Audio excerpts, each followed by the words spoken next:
Halo majikan, bingung nggak sih tanah nganggur 2 tahun disita negara, rekening nganggur 3 bulan diblokir negara. Ya Allah, tiba-tiba banget begitu kita pembukanya begini.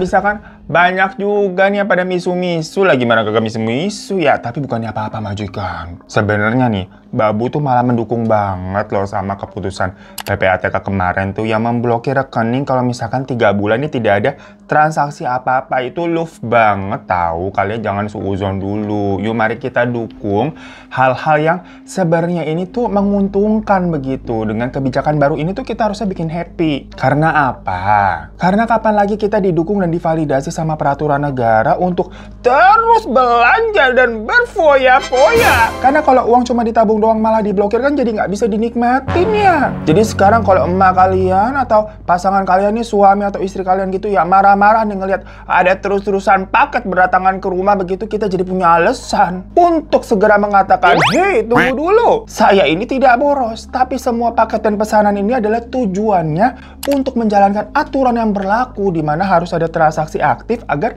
rekening ini nggak diblokir. Dan namanya peraturan itu kan tentunya harus kita taati ya majikan. Jadi kesempatan emas nih majikan, keranjang Shopee yang kadang sampai 99 barang kagak dicek-cek dari tahun kuda ya. Bisa kita check out sekarang dengan alasan agar tetap ada transaksi dari rekening kita tuh, biar kagak diblokir. Bukan begitu ya? Lagian aneh-aneh aja, ada aja gebrakahnya di Indonesia nih. Mau nabung di bank itu kan tujuannya biar aman ya. Kita nih sampai udah terseok-seok hidup frugal living, menghemat pengeluaran sampai nggak pernah disentuh itu uang di bank, di eman-eman gitu. Lah malah diblokir. Terus kita harus nabung uang kudu di mana begitu? Di bawah bantal. Takut diambil tuyul nggak sih kalau begitu? Masuk. Kayak cerita dari si Ratna nih yang bilang kalau di kosannya dia itu katanya ada yang melihara tuyul. Iya, nggak salah kalian dengar. Hah? Hari gini ada orang melihara tuyul. Jadi si Ratna itu katanya tinggal di kos-kosan eksklusif, gengs. Yang mana kosannya itu tuh ada liftnya lah pokoknya. Emang bagus, 4 lantai. Tapi lantainya 4 tuh, lantainya 4. Lantai keempat itu rooftop untuk duduk nyantai. Pokoknya fasilitasnya lengkap dan bagus banget. Ada dapur bersamanya yang mewah, ada island atau meja bar gitu yang bisa sekalian buat ngonten. Karena memang ada beberapa selebgram yang tinggal di sana juga dan memang suka buat konten di dapur sama di rooftopnya. Cakep abisnya. Sebulannya katanya 3,5 sampai 4 jutaan tuh tergantung tipe kamar. Pokoknya kalau yang 4 juta agak gedean dikit memang yang biasanya dihuni sama pasangan. Nah dengan harga segitu kebayang dong minimal gaji yang tinggal di situ tuh berapa. Karena rata-rata memang pekerja kantoran di pusat kota sana yang isinya campur ya, karena ada pasangan juga. Nah waktu itu pertama kalinya nih sempat ada kasus di mana barang-barang para penghuni banyak yang hilang. Jadi kan namanya sepatu atau sendal biasalah ditaruh di depan pintu kamar begitu kan. Nah beberapa penghuni di sana ini merasa kehilangan. Terus juga misalkan di ruang laundry tuh ada yang jemur baju gitu, baju-bajunya hilang begitu. Sampai alat-alat dapur gitu kayak sendok, sutil lah yang aneh-aneh, tempat garam lah juga pada hilang. Merasa hal ini aneh, diceklah tuh CCTV yang ternyata diketahui salah satu penghuni cewek namanya Dinda tuh yang ngambil semua barang-barang itu. Dan pas dicek sama pengurus kos ke kamarnya, bener aja semua barang-barang yang hilang ada di dalam kamarnya, masih ada di sana. Yang ternyata memang si Dinda ini tuh klepto, guys. Jadi suka ngambil-ngambilin barang, barangnya juga nggak penting-penting. Langsung lah mau dikeluarkan tadinya si Dinda nih karena dianggap meresahkan penghuni. Cuma ternyata kontrak dia di kosan itu masih lama, gengs. Yang ujung-ujungnya mah damai karena ya semua barang-barang yang diambil tadi itu masih ada di dalam kamarnya. Jadi memang pure klepto ya, bukan maling barang buat dijual lagi begitu. Enggak, disimpen doang aja sama dia udah. Makanya karena semua barang penghuni itu akhirnya balik, jadi dia tidak dikeluarkan dari kosan tersebut, tapi sampai bikin ada perjanjian tertulis gitu untuk tidak mengulangi perbuatannya lagi lah. Nah, tapi nggak lama dari kejadian tersebut, tahu-tahu nih para penghuni merasa kehilangan lagi. Tapi kali ini lebih parah, gengs, karena bukan barang-barang yang nggak jelas atau barang-barang receh, melainkan yang kehilangan itu adalah uang sama perhiasan yang disimpan di dalam kamar. Jadi kalau tadi kan barang-barang yang ada di luar kamar ya berarti jatuhnya, yang memang gampang untuk diambil. Tapi kali ini uang ataupun perhiasan yang padahal ada di dalam kamar yang notabene-nya selalu terkunci ya kamarnya kalau penghuni lagi pergi gitu, kok bisa hilang? Termasuk si Ratna juga mengalami. Jadi waktu itu di kosan posisinya dia kerja sebagai karyawan swasta. Nah di kamarnya itu dia nyimpen yang namanya logam mulia, gengs, untuk bentuk tabungannya lah. Ya namanya juga cewek nyimpennya emas begitu kan. Untung gak nyimpen uang di bank begitu, kalau nggak dia apa-apain diblokir ntar. Jadi kayak ada tempat slot kartu gitulah, karena logam emas sekarang kan bentukannya kayak kartu gitu kan. Sedikit-sedikit aja, kayak 1 gram, 2 gram, dan paling gede dia punya 25 gram gitu, ada satu keping. Lah babu sampai sekarang juga suka beli-beli emas yang kecil-kecil kalau ada rezeki ya. Nah awal-awal yang hilang itu tuh kepingin yang kecil-kecil, kayak 1 gram, 1 gram, 1 gram gitu kan. Tapi kan Ratna nyadar ya, emasnya dia juga maksudnya nggak banyak-banyak banget. Jadi kalau ada yang hilang ya tahu, sampai uring-uringan dia tuh. Maksudnya siapa yang ngambil, siapa yang berani masuk dan bisa masuk juga ke kamarnya. Yang ternyata para penghuni lain pun banyak tuh yang merasa kehilangan juga pada saat itu. Ada yang nyimpen uang cash di lemari hilang, ada yang cincin emasnya hilang. Pokoknya sekarang nih barang-barang berharga yang hilang. Hingga semua orang yang mencurigai karyawan dari pihak kosan, ada namanya Yudis lah, kayak semacam OB yang suka bersih-bersih sama jagain kos di bawah tuh. Jangan-jangan dia ini punya cadangan kunci dari tiap kamar dan bisa masuk ke kamar jadinya kan, karena dia juga tahu nih jadwal-jadwal dari para penghuni kalau keluar. Rame-rame lah tuh pada minta ngelihat CCTV, tapi memang tidak ditemukan bukti kalau si Yudis ini tuh masuk-masuk ke kamar para penghuni sewaktu lagi pada pergi kerja ya. Cuma ada yang aneh majikan, jadi tiap peralihan hari tuh atau di jam 12 malam ke atas, CCTV-nya itu kayak mati beberapa detik aja. Jadi setiap jam 12 malam teng nih, CCTV-nya kayak restart sendiri. Ya paling lama 15 detikan lah sebenarnya, sampai akhirnya normal nyala lagi. Tapi itu terjadinya tiap malam, gengs. Habis jam 000, ntar restart gitu, terus mulai lagi gitu merekam 00.15 begitulah. Yang mana sebenarnya di waktu 15 detik itu ya dirasa nggak mungkin juga sih kalau misalkan ada orang yang keluar masuk dari kamarnya penghuni buat ngambil barang begitu terlalu cepat. Ninja apa bagaimana? Nah ditambah jam segitu pun penghuni-penghuni itu kan rata-rata udah ada di dalam kamarnya masing-masing ya. Jadi kalau ada orang yang masuk ya pasti ketahuan lah. Makanya di awal hal tersebut, maksudnya ya kamera CCTV yang selalu merestart selama 15 detikan tiap pergantian hari itu tidak terlalu dipertanyakan sama para penghuni yang lagi ngecek CCTV. Cuma ya para penghuni jadinya makin bingung dan kelimpungan perkara barang-barangnya hilang terus nih, tapi nggak ada bukti siapa yang ngambil. Hingga akhirnya pun satu persatu ya pada cabut, pada pergi. Padahal kos-kosan itu tadinya sampai kayak ngewar loh, kalau mau tinggal di situ mah susah, full terus. Padahal kan harganya mahal, tapi memang peminatnya banyak. Cuma kalau Ratna sendiri memang tetap bertahan karena kontraknya di situ tuh masih panjang. Jadi sayang lah kalau cabut ya uangnya angus, gak bisa di refund. Makanya tabungan emasnya tadi tuh akhirnya dia titipkan ke pacarnya yang bernama Dion untuk ya disimpan di rumahnya Dion aja. Mungkin lebih aman kan? Ya udah, karena Ratna ini merasa aman, emas-emasnya udah nggak dipegang sama dia, udah nggak ada di kosan. Perkara memang di sisi lain para penghuni masih ada aja terus tuh tiap hari yang merasa uang atau benda-benda berharganya hilang. Sampai ada nyeletuk kayak, ini jangan-jangan ngambil tuyul nih. Ya biasa kan kita juga suka ngomong begitu kan. Makanya orang-orang dengarnya tidak menganggap hal itu serius gitu. Hari ini ada tuyul, macam kita kayak dengar ada babi ngepet di Depok. Nah, sampai suatu malam nih, lagi malam mingguan ceritanya. Ratna baru pulang tuh tengah malam, sekitar jam 12-an kurang. Dia diantar sama Dion, yang sekalian memang si Dion ini mau mampir ke kosannya, maksudnya mau nginep ya. Karena agak sedikit mabuk, jadi kalau nyetir ke rumah gitu pulang takutnya bahaya, apalagi kondisinya di luar lagi hujan. Alasan aja. Mengingat memang kosan itu cukup bebas, jadi udah Dion mau nginep tuh. Nah, kamarnya Ratna sendiri ini ada di lantai 3, gengs. Mereka kan naik lift ya, ada lift di sana. Dan modelan liftnya itu yang pintunya kaca. Maksudnya, jadi kalau kita naik ke lantai 1 ya bisa ngeliat lorong di lantai 1, ke lantai 2 ngeliat lorong ke lantai 2 begitu ya. Pas lagi nunggu lift nih, si Dion kayak mainin payung tuh, buka tutup gitu kan, iseng. Soalnya dari mobil tadi keluar kan pakai payung hujan. Dia mainin gitu kan, kondisinya tutup buka ya. Mungkin lagi mabuk, random aja gitu kerjaannya. Sampai Ratna bilang kayak, "Hush, kamu jangan buka-buka payung di dalam ruangan, Pak Mali." Ya udah, sampai lift datang nih, akhirnya mereka masuk dan mencet lantai 3. Tapi pas liftnya ini ngelewatin lantai 2, Ratna sama Dion ini melihat dengan mata kepala mereka sendiri ya, ada anak kecil, gengs, tapi mukanya tua, macam kayak bugel begitu ya, badannya kayak berlemak belipet-lipet, warnanya abu-abu kebiruan, palanya lonjong, itu lagi jalan di lorong gitu. Terus tahu-tahu nembus masuk ke dalam salah satu pintu kamar. Dion sampai ngomong kayak, "Hah? Apaan tuh?" Karena kejadiannya cukup cepat ya, antara si sosok itu jalan terus nembus masuk pintu sama posisi lift mereka yang lagi naik aja gitu kan, ngelewatin lantai 2 ke lantai 3. Masalahnya walaupun Dion memang di sini sedikit mabuk, tapi yang dilihatnya itu bukan halu. Perkara si Ratna yang nggak mabok nih, karena dia nggak minum alkohol sama sekali. Lah ngeliat juga. Pas sudah sampai di lantai 3, tadinya si Dion ini mau turun lagi tuh ke lantai 2 untuk ngecek karena penasaran dia tadi tuh apaan. Tapi sama Ratna dilarang, udah jangan takutnya kenapa-napa ya. Namun Dion bilang nih, ya jangan-jangan itu penyebab uang penghuni pada hilang. Lapor aja yuk ke penjaga kos di bawah, ke si Yudis. Ya udah akhirnya Dion sama Ratna turun lagi tuh ke bawah dan kembali ngelewatin lantai 2 kan, tapi dilihat kosong nggak ada apa-apaan. Yang mana dia ngelapor ke Yudis dan langsung ngecek CCTV tuh bareng-bareng. Terlihat di situ Ratna sama Dion masuk ke dalam lift, memang di jam 12 teng, terus naik kan.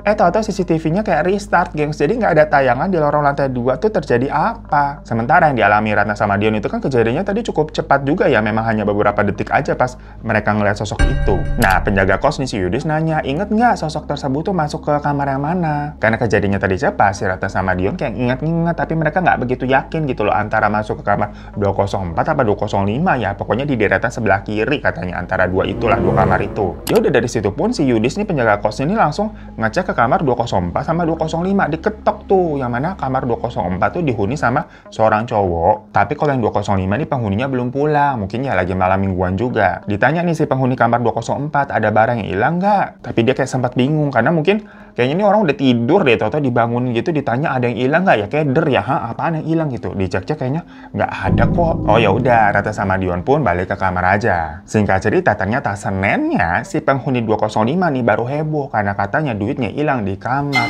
Nah, betul kan? Jangan-jangan sosok yang dilihat sama Ratna dan Dion itu adalah tuyul. Ya kalau gitu gimana dong solusinya? Si penjaga kos nih bilang katanya dia udah lapor ke pemilik kos. Nanti katanya mau ditangkap tuh tuyulnya. Pokoknya dibilang begitu. Ya tapi Ratna sendiri kagak paham ya gimana cara nangkap tuyul. Ternyata dari situ di setiap lorong kamar kosan nih. Jadi kan modelannya tuh kayak lorong hotel ya. Yang kanan kirinya tuh kamar-kamar gitu kan. Nah di ujungnya itu tuh dikasih cermin gengs. Yang katanya tuyul takut sama cermin. Jadi dia nggak bakalan keliaran jalan-jalan di depan lorong itu lagi buat masuk ke kamar penghuni. Bener aja awalnya sempet tuh agak lamaan nggak ada penghuni yang kehebohan barangnya bilang hilang. Cuma tahu-tahu cermin itu tuh yang ditaruh di setiap lantai kayak berjamur dan lama-lama jadi buram gitu, so imut kita bulem. Macam kayak kaca kamar mandi gitu yang jadi lembab, lama-lama kan kayak buram butek ya. Jujur itu aneh banget sih, padahal sirkulasi udara di kosan itu bagus loh. Dan yang bikin tambahan yang setelahnya cerminnya pada retak. Padahal nggak ada siapa-siapa, dilihat dari CCTV nggak ada yang ngeretakin, retak sendiri. Yang setelahnya tiba-tiba Putri suka ngeliat si Yudis nih nebarin kacang hijau di deket-deket lorong. Aneh banget ya, sampai Putri sendiri sempat nanya ke Yudis, lu ngapain nebarin kacang hijau begini? Yang kata Yudis buat nangkal tuyul. Ya karena Putri udah tahu masalah tuyul-tuyulan ini ya, si Yudis ngomongnya dengan seadanya aja ya. Cuma kalau Yudis ditanya sama penghuni lain, kok ada kacang hijau nih berantakan di sini? Si Yudis bilangnya, tadi ada yang bawa nggak sengaja itu tumpah, plastiknya robek, ntar saya bersihin ya. Tapi kagak dibersih-bersihin. Cuma penghuni sana kan rata-rata pada sibuk ya, jadi nggak ngurusin juga tuh perihal ada bertebaran kacang hijau. Lama-lama keinjek dan malah jadinya memang kotor di lantai, baru dari situ dibersihin. Sampai setelahnya, si Putri melihat di setiap lorong nih ada ember yang isinya apaan? Lah kepiting. Menurut Putri ini hal yang paling random. Jadi pas dia bangun pagi tuh mau berangkat kerja, tahu-tahu di luar ada ember isinya kepiting. Dikira punya penghuni lain apa bagaimana, tapi kok setiap lantai ada. Ya orang-orang juga pada nanya kan ke si Yudis gitu kan. Dan lagi-lagi Yudis bilang, ya ntar diambil. Ya tapi dari situ udah pada mulai curiga karena ya aneh banget lah, ngapain tahu-tahu ada ember isi kepiting di lorong begitu. Akhirnya ada yang nyeletuk buat nangkap tuyul kali itu. Ya Ratna waktu dengar begitu belum ngeh maksudnya apa, gimana caranya nangkap tuyul pakai begituan. Malamnya lagi-lagi dia pulang malam karena memang lagi habis ada acara farewell karyawan yang resign gitu. Jadi mereka karaokean dulu gitu kan sampai tengah malam. Nah balik-balik ke kosan udah rame gengs keadaannya. Loh kenapa nih? Ternyata pada heboh bilang ada tuyul ketangkep. Hah? Tuyul ketangkep gimana ceritanya? Ya di situ Ratna sih nggak lihat sendiri ya tuyulnya tuh bagaimana sampai katanya bisa ketangkep. Pokoknya dibilangnya udah dimasukin ke dalam botol. Jadi si Yudis tuh kayak megang sebuah botol hitam gitu gengs. Ratna mikir lah, tuyulnya emang muat ya masuk situ ya? Karena kalau sosok yang dilihatnya tempo hari sama si Dion tuh ukurannya tuh kayak anak-anak yang macam umur 3-4 tahun gitu lah. Lah gak muat lah masuk ke botol. Gak paham juga makanya si Ratna. Tapi dia dengar cerita, katanya penghuni di lantai 1 sama lantai 2 tuh pada bilang waktu mereka lagi di dalam kamar, mereka kayak dengar suara kelenteng gitu loh. Pas dicek keluar, baskom yang isi kepiting tuh udah kebalik. Nah si Yudis nih penjaga kos yang dengar suara-suara itu akhirnya nyamperin sampai ke lantai 3 dan ngeliat sosok yang seperti anak kecil itu Mukanya tua, badannya abu-abu pucet, lagi mainin kepiting sambil mau nebalikin baskomnya. Makanya di situ ditangkep lah akhirnya tuyulnya tuh, karena ternyata si Yudis ini memang sudah dibekalin jimat sama alat-alat kayak botol itu tuh buat nangkap tuyul dari si pemilik kos. Maksudnya si pemilik kos ini kayak memang minta bantuan ke orang pintar buat bisa nangkap tuyulnya lewat si Yudis. Ya namanya Yudis penjaga di situ kan, jadi barang-barangnya dikasih ke Yudis tuh sama si pemilik kos nih, tangkap tuyulnya gitu loh. Dan waktu tuyul itu dimasukkan ke dalam botol, terdengar memang suara teriakan kayak anak yang nangis kenceng banget. Makanya semua penghuni langsung pada keluar karena dengar itu. Perkara di kos-kosan tersebut nggak ada anak kecil, gengs, jadi nggak ada yang punya anak. Walaupun ada pasangan di sana, biasanya pasangan muda, pasangan baru nggak punya anak ya. Loh kok tau-tau terdengar ada suara anak nangis kenceng banget. Ya Yudis bilang tuh di situ, karena tuyulnya sudah ketangkap, nanti ketahuan siapa pemiliknya. Katanya begitu. Namun semua orang juga pada heran gimana cara taunya. Sampai nggak lama, sekitar semingguan, si Dinda tuh yang sempat ke laptop, tiba-tiba keadaannya kurus banget sampai matanya cekung.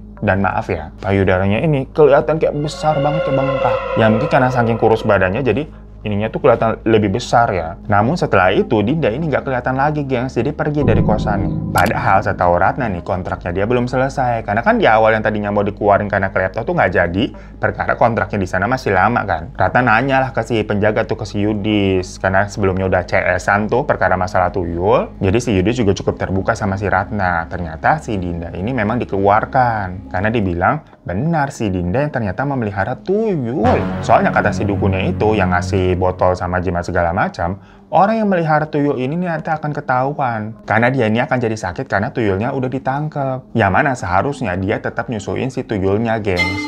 Jadi di sininya ibaratnya kayak macam ibu-ibu yang baru punya anak gitu kan, punya ASI yang kalau nggak dipompa atau dikeluarin tuh susunya malah jadi sakit nih, payudaranya jadi bengkak. Nah persis kayak si Dinda, tapi katanya itunya tuh bukan ASI, isinya darah gitu yang jadinya membengkak. Dimana darah itu tuh harus dihisap oleh si tuyulnya. Kalau enggak ya lama-lama keadaannya bisa parah tuh si Dinda tuh sebenarnya. Soalnya kan tuyulnya udah ditangkep nih, makanya jadi sakit si Dinda. Cuma waktu itu si Ratna belum tahu juga alasan Dinda memelihara tuyul itu, nggak paham kenapa ya. Setelah sebelumnya si dia ini kan klepto, kenapa tahu jadi melihara tuyul gitu kan. Kalau klepto soalnya kan barang-barangnya nggak dijual, bukan barang-barang berharga juga. Ya emang si Dinda ini kelainan apa gimana gitu maksudnya. Dan setelahnya bener aja di kosan itu kembali tenang, gengs, aman, gak ada apa-apa. Namun ternyata masalah belum sampai di situ untuk Ratna sendiri ya, karena ternyata emas yang dia titipkan ke Dion ujung-ujungnya hilang juga.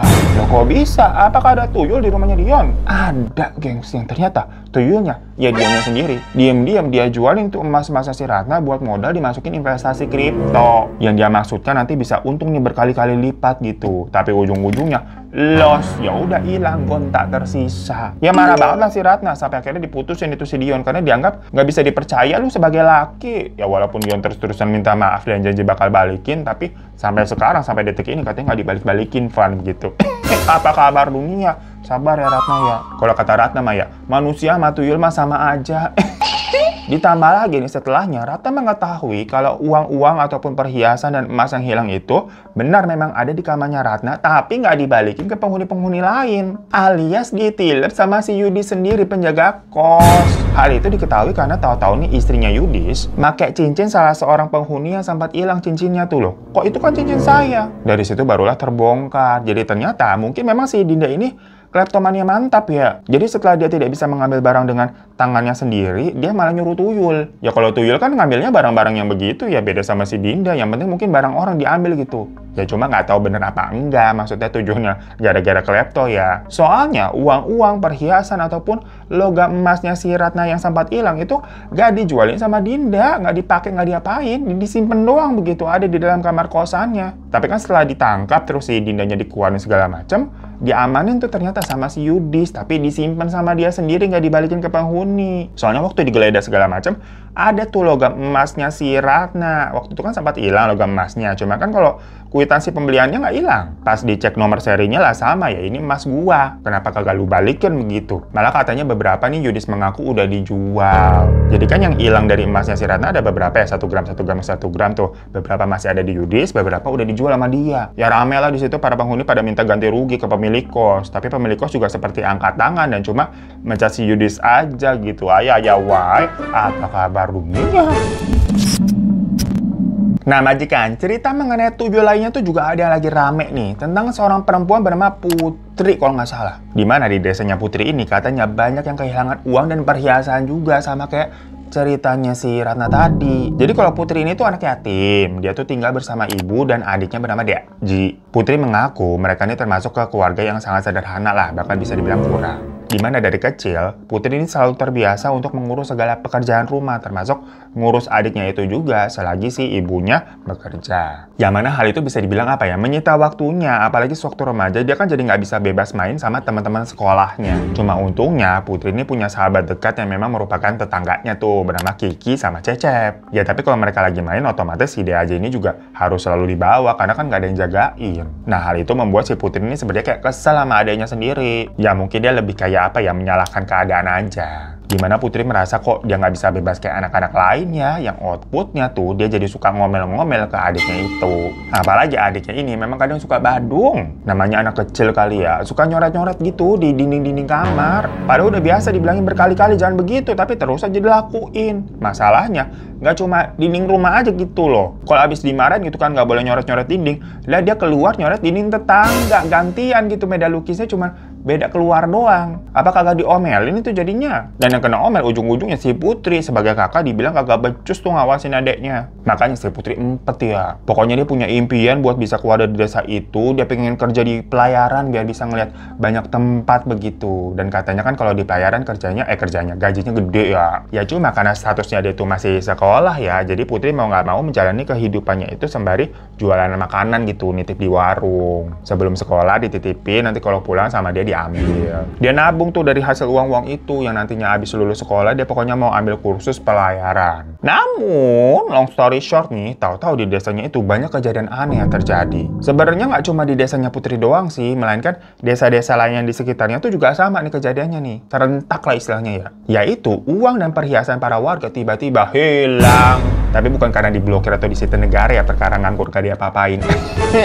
Sampai batuk kita, bisa aja gebrakannya abisnya. Nah kalau gebrakan berita di desanya Putri itu tuh, selain uang pada hilang, akibatnya banyak orang yang jadi stres. Ya gimana sih, namanya juga harta benda yang disimpan di aman-aman segala macam tau-tau lenyap lah. Rekening pada diblokir aja pada misu-misu semua kan. Makanya dari situ satu persatu pun orang-orang pada pindah atau keluar dari desa karena menganggap desanya ini nggak aman lagi. Ya 11-12 sama ceritanya Ratna tadi tuh, pada keluar dari kosan karena menganggap kosannya nggak aman gitu kan. Hilang mulu barang, tiap bulan ada aja kejadian uang orang hilang begitu. Ya makin lama setiap tahun nih warga desa jadinya semakin berkurang karena pada pindah ogah tinggal di Indonesia, di desa. Alhasil suasananya jadi sepi. Ya tapi warga yang masih pada bertahan nih awalnya tetap denial. Maksudnya mereka masih menganggap kalau semua kejadian harta benda yang pada hilang itu adalah perbuatan dari maling. Namun masalahnya udah lama-lama yang hilang tuh makin melebar, bukan hanya harta benda, tapi banyak juga wanita-wanita desa sana yang hilang entah kemana. Dari situlah warga jadi udah mulai panik. Apalagi semenjak tadi desa tambah sepi, ada beberapa orang yang mengaku suka mendengar suara wanita ketawa macam kuntilanak gitu loh gengs. Yang ternyata benar emang sumber dari sosok kuntilanak hitam yang tahu-tahu suka gangguin orang di jalan. Dari situlah mulai dicocok logi, dikait-kaitkan penampakan kuntilanak itu dengan masalah yang sedang terjadi di desa. Jangan-jangan semua ini memang karena sesuatu hal yang mistis. Cuma Putri sendiri ini bukan tipe-tipe orang yang percaya hal-hal seperti itu. Temennya Kiki sama Cecep juga setuju. Yang namanya uang hilang itu kan pasti ada maling ya. Dan misalkan kalau cewek-cewek yang hilang mungkin karena mereka udah malas aja tadi tinggal di desa karena situasinya nggak aman. Jadinya pada pergi tapi dibilangnya hilang. Ya Putri sendiri pun kan juga pengennya pergi pada saat itu. Tapi warga sana memang pada gosip tuh. Dibilang ternyata kasus seperti ini sebenarnya dulu pernah terjadi, geng. Cuman emang udah lama. Sewaktu ada orang nih yang namanya Pak Karsono tuh masih hidup. Jadi si Pak Karsono ini nih punya pabrik di desa tersebut. Dan warga desa sana dulu banyak kerja sama dia. Nah waktu masa-masa itu banyak nih memang juga warga yang tiba-tiba kehilangan harta benda dan wanita-wanita yang menghilang secara misterius. Sampai suatu hari Pak Karsono ini meninggal dunia dan pabriknya tutup. Entah kebetulan apa gimana ya, abis itu semua kejadian aneh yang terjadi di desanya nggak pernah kejadian lagi, alias ya warga jadi hidup normal kembali. Makanya warga jadi curiga, jangan-jangan kalau Pak Karsono nih waktu semasa hidup itu memelihara tuyul. Dan wanita-wanita yang hilang itu sebenarnya diculik buat nyusuin si tuyulnya kayak si Dinda tuh. Tapi dalam cerita ini ya wanita-wanita itu tuh bisa dibilang jadi tumbal juga. Karena kan wanita yang nyusuin itu yang disedot tadi darahnya masih tuyul ya, bukan ASI yang lama-lama namanya darah disedot terus ya bakal meninggal. Dan arwahnya jadi kuntilanak itu. Nah, cuman itu kan cerita lama ya, sewaktu si Pak Karsono ini masih hidup. Setelah orangnya udah kagak ada kan, keadaan desa adem ayem. Lah kok ini kejadian lagi kayak waktu dulu? Terus kalau bener ya siapa dong berarti ini yang sekarang melihara tuyul gitu sampai tragedi yang lama tuh bisa kembali terulang? Ya untuk Putri sendiri awalnya nggak percaya dia sama gosip-gosipan tetangga tadi tuh. Dia pun kayak masa bodoh lah, dia mau fokus aja gitu, mau sekolah sampai lulus, habis itu keluar dari desa. Namun tiba-tiba ibunya sendiri yang hilang. Lah apa kagak kebingungan tuh si Putri, ibunya kok tahu-tahu kagak pulang berhari-hari, kemana gitu nggak ngasih kabar, ninggalin dia sama Dea Aji. Sampai akhirnya dia minta tolong lah ke teman-temannya Kiki sama Cecep untuk membantu mencari sang ibu. Mereka pun menemui kepala desa tuh, ada namanya Pak Kiman, buat lapor dan minta bantuan juga, bilang ibu saya hilang Pak. Tapi ternyata Pak Kiman bilang, loh ibu kamu tuh pergi ke kota karena tempo hari memang minta kerjaan ke saya, katanya begitu. Ya si Putri dengarnya kayak, hah? Masa? Dia nggak percaya lah. Maksudnya walaupun hubungan dia dengan ibu nggak deket-deket banget sebagai ibu dan anak gitu ya, tapi menurut Putri nggak mungkin tuh ibunya pergi gitu, nggak pamit, nggak ngomong, nggak apa ke dia sama ke Dea Aji. Aneh banget gitu kan, main pergi tahu-tahu. Ditambah lagi pas dicek di rumah, barang-barang ibu semua masih utuh, baju-baju semua masih ada tuh di lemari. Ya kali pergi kagak bawa apa-apaan. Cuma pas si Putri lagi buka lemari tuh, dilihat baju-baju ibu kan masih lengkap. Si Putri ngeliatnya ada plastik yang kayak diumpetin gitu di dalam tumpukan baju. Pas Putri buka, isinya itu uang banyak banget, seplastik penuh. Lah, dari mana ibunya bisa mendapatkan uang sebanyak ini? Terus kalau udah punya uang banyak begini, ngapain juga berarti ibunya repot-repot nyari kerjaan pergi ke kota? Makin nggak masuk akal kan? Makanya si Putri nggak percaya sama omongannya si Pak Kiman. Tapi dipikir-pikir juga, buat apa sih Pak Kiman bohong ya? Lagi mumet begitu, oh tahu-tahu sih Dea Aji nih bukannya bantuin, malah nyoret-nyoret dinding lagi. Bener-bener tuh anak ya. Udah kesel aja nih si Putri nih. Tapi pas dia lihat gambarnya kok kayak aneh ya. Dimana si Dea Aji itu kayak ngegambar cerobong pabrik. Pas Putri nanya ke Dea Aji, si Dea Aji bilang, ibu kemarin-kemarin pernah bilang katanya mau ke pabrik kak. Loh kapan ibu bilang begitu? Kok Putri nggak tahu? Ya apa mungkin ibunya cuma bilang ke Dea Aji aja ya. Masalahnya memang pabrik di sekitaran desa itu ya cuma pabrik bekas punyanya Pak Karsono dulu tuh. Yang jatuhnya mah udah terbengkalai kan. Makanya karena kata Dea Aji tadi dia pernah dengar ibunya bilang mau ke pabrik, jangan-jangan di sana ada petunjuk nih. Lagi-lagi dari situ Putri ngajak Kiki sama Cecep buat nemenin dia ke pabrik. Dari awal tapi Cecep bilang katanya firasatnya nggak enak, karena itu kan pabrik udah lama terbengkalai dan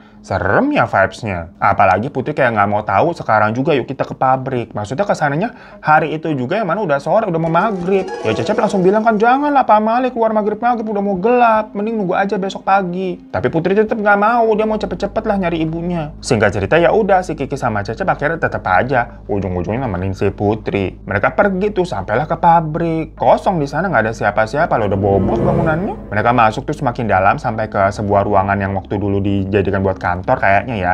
Karena di sana mereka nemuin foto-foto Pak Karsono bersama Pak Kiman, kayak foto bareng terlihat akrab kayak sahabatan gitu, geng. Dan selain foto mereka berdua nih, ternyata ada banyak foto-foto wanita lain juga yang awalnya Putri nggak tahu ini tuh siapa. Sampai akhirnya Putri nemuin loh, kok ada foto ibunya sendiri. Kaget banget lah dia. Tapi tiba-tiba terdengar kayak ada suara ketawa yang menggema gede. Ya itu kan pabrik kosong ya, jadi suara gemanya tuh besar banget terdengarnya. Putri sama yang lain udah pada gemeteran tuh. Dimana si Cecep minta untuk, udah kita cepet keluar aja gitu, karena dia takut. Tapi pas mereka keluar dari ruangan itu, tahu-tahu ada kuntilanak berbaju hitam yang jatuh dari atas langit-langit. Burak! Ya Putri sama yang lain langsung lari ke arah yang berbeda untuk menghindari sosok itu kan yang jatuh kan. Tahu-tahu ada kuntilanak lain yang jatuh. Burak gitu. Dan ketawa kenceng banget. Lari lagi tuh mereka. Puak, puak, puak, puak.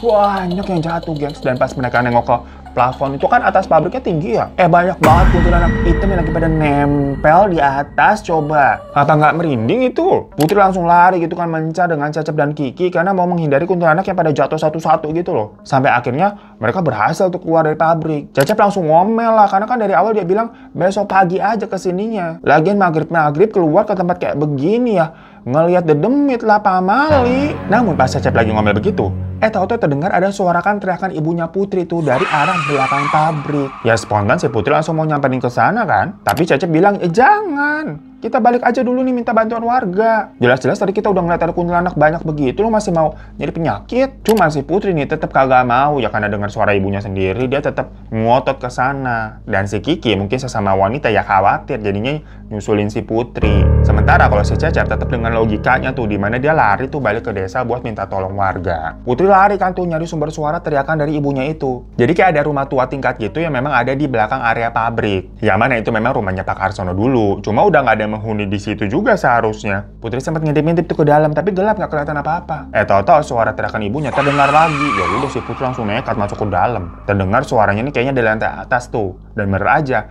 pas kesana tuh dibuka satu ruangan, Putri akhirnya menemukan ibunya, di mana keadaannya udah diikat dan berantakan kayak habis disiksa. Ya Putri langsung berusaha melepaskan ikatan dari ibunya itu kan. Di situ sang ibu bilang kalau semua ini adalah ulahnya Pak Kiman yang memelihara tuyul, di mana si ibunya itu diculik untuk menyusui si tuyul. Jadi konsep-konsep yang beredar mengenai tuyul itu benar. Ya udah mereka buru-buru berusaha keluar dari rumah itu kan. Tapi tiba-tiba sosok tuyul itu muncul, gengs. Kepalanya besar, matanya bulat, gede, putih semua, mulutnya lebar dan giginya tajam-tajam. Ibu bilang kalau tuyul itu adalah peliharanya Pak Kiman. Ya langsung buru-buru mereka kabur dan terlihat sepertinya tuyul itu marah tuh karena ibu ini mau dibawakan sama si Putri. Nah pas mereka keluar rumah ternyata mereka melihat Pak Kiman yang baru mau balik tuh. Jadi kayak pas-pasan kepergok. Di situ Pak Kiman posisinya memang sudah membawa kapak. Ketakutanlah si Putri sama yang lain berasa terpojok. Tapi pas Pak Kiman mau mendekati Putri tuh, si Putri langsung menendangnya sampai Pak Kiman jatuh. Dan Putri langsung berusaha kabur dengan Kiki dan ibunya. Cuma keadaan ibunya di sini kan udah lemes ya. Jadi ibunya tuh jatuh-jatuh terus, sama jadinya kekejar sama si Pak Kiman. Di situ Pak Kiman udah mau mengarahkan kapak nih ke Putri nih. Tapi tahu-tahu dari belakang ada Cecep yang mukul kepalanya Pak Kiman pakai batu.